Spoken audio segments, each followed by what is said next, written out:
muli na nga ulit nagbukas itong Manila Baywalk Dolomite Beach, January 4, 2022. At titignan natin yung mga nangyayari ngayon dito at kung gaano nakaganda ngayon itong Manila Baywalk Dolomite Beach. Lalo na ngayon nagbukas na ulit ito, open na for public. So pasok tayo ngayon at tignan natin kung gaano kasaya dito sa loob ng Manila Baywalk Dolomite Beach.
Alright, magandang araw po sa inyo lahat. So nandito tayo ngayon sa Manila Baywalk Dolomite Beach, January 4, 2022. At papakita ko lang sa inyo yung mga nagaganap ngayon dito, yung mga kaganapan dito. So as you can see, may bagong rules na ipinatutupad ngayon dito sa Manila Baywalk Dolomite Beach, kung saan hanggang 300 lang na tao yung pwedeng pumasok. Pero as you can see, mukhang wala pa ata sa 50 katao yung nandito. At hindi naman gaanong madami yung tao ngayon dito ngayong hapon, January 4, 2022. So nakikita natin na dumarating na yung mga tao pero hindi ganoon kadami. So may bagong rules ngayon and regulation. Yung mga gustong pumunta dito, kailangan nyo lang mag-online register. And kung hindi naman kayo marunong mag-online register, pwede rin kayo mag-walk-in. So ang inaalaw dito is 200 na tao para sa walk-in and 100 para sa mga online registration. So isang oras na pwede mag-stay yung mga tao dito. And after nun, magpapahinga ng 30 minutes and another 1 hour ulit para sa susunod na batch. So yun yung mga bagong rules and regulation ngayon dito na pinatutupad sa Manila Baywalk Dolomite Beach. So 30 minutes na pahinga and then after nun, panibagong batch ulit ng mga tao ang pwedeng pumasok dito. Nandun sa bungad yung online registration and yung mga walk-in registration. So may pila yon, nakabukod yung online registration and nakabukod din yung sa may mga walk-in o yung mga mag-walk-in lang dito. It's quite different. Nakita niyo na po ba yung dating Manila Bay? Malaking improvement talaga. Ay, baka sa TV ba yan? Sa YouTube lang po. Ano po masasabi niyo sa rules and regulation na pinapatupad ngayon dito sa Manila Bay? It's safer para walang may social distancing, walang alam mo yun, walang dikit-dikit. Crowded na po. Kaya konti lang pala ang tao. Opo. How about yung 1 hour po na pagpasok I dito? was asking if you want to extend. Sabi, 1 hour lang, and then if you want some more, you have to fall in line. So panibagong po ulit. So okay lang po sa inyo yun? Oo, hassle nga lang. Pero I don't think mag-extend pa kami. Init eh. Yun lang. Pero meron naman po Sana more umbrella. umbrellas. Opo. Ayun, sana more umbrellas, no? Para Umbrellas and seats para makakaupo. opo, yun. Sana may silya. Sige po, susunod po. Thank you. Sige po ma'am, thank you po. Ayan, nandito yung ilan sa mga kababayan natin. Ito, nakaupo. Nagre-relax sila dito sa harapan ng Manila Bay. Kita natin, kulay blue yung tubig ngayon dito. Ang ganda ng kulay ng tubig ngayon. Ang ganda ng kulay ng dagat dito sa Manila Baywalk, Dolomite Beach. Talagang ang ganda ng view. Ang ganda niyang pagmasdan.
So ito yung makikita natin dito sa Manila Baywalk, Dolomite Beach. Etong mga umbrella, may nilagay na mga umbrella dito para maging shade sa araw. Ito kita natin, puting-puti yung Dolomite sand dito. So merong mga umbrella dito na nakalagay. Yan, para pwede kayo umupo dito. Para hindi kayo mabilad sa araw kung ayaw nyo nung nakababad kayo sa araw. And ito yung public restroom. So ito na siya ngayon, may tiles na, tsaka makinis na yung hagdan dito. Maganda ng tignan, tsaka maganda ng lakaran, maayos na. And yung especially itong public restroom dito, merong dalawang pila dito, para yung isa para sa walk-in and yung isa naman ay para sa online registration. So yung iba na ayaw mag-register sa online, pwede naman mag-walk-in, pero 300 per person lang pwedeng pumasok dito. And sa nakikita natin, ito hindi naman ganun karami ang tao ngayon. Okay, so papakita ko lang yung tubig dito, kung ano yung quality ng tubig na makikita ngayon natin dito sa Manila Baywalk, Dolomite Beach. And ngayon hindi na ganun kahigpit dito na lumapit dito sa may mismong tubig, sa mismong dagat. Unlike nung dati, may boundary lang dati na kung saan pwedeng umupo yung mga tao. Pero ngayon, no, as you can see, pwede na lumapit yung mga tao dito sa tubig. At ito nga pala yung tubig dito, sobrang linaw. At nakikita natin yung Dolomite pebbles dito. Kitang kita naman natin na clear yung tubig ngayon dito sa Manila Bay. At talagang nag-i-enjoy yung mga tao dito sa nakikita nila. And isa sa mga na-enjoy nila is yung open space na hindi ganun ka-crowded, oh. Hindi masyadong maraming tao ngayon na nandito. So pagkakataon to para sa ibang mga pumupunta rito na gustong mag-picture at magkakaroon sila ng magandang view dito sa Manila Baywalk Dolomite Beach. Ito para sa mga walk-in registration. Nandito, isusulat nyo yung pangalan nyo,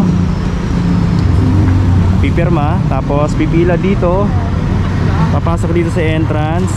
Para to sa mga walk-in yung pila dito. And doon naman para sa mga online registration. So nandun yung QR code, nakapaskil doon sa may tarpaulin.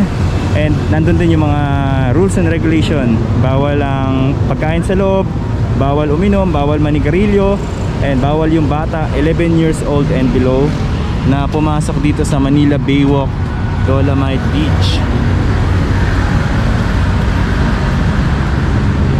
Yan, medyo dumadami na ngayon yung tao. Pero unlike dati na sobrang dami, ngayon hindi na ganun karami at hindi na sobrang crowded. Papakita ko na rin yung schedule. And eto, so 6:30 to 7:30 AM nagbubukas etong Manila Baywalk Dolomite Beach. 1 hour pwede magstay sa loob, and 30 minutes na pahinga. Another 1 hour ulit hanggang sa pinaka last is 4:30 to 5:30 ng hapon. Pwedeng pumasok dito sa loob ng Manila Baywalk Dolomite Beach.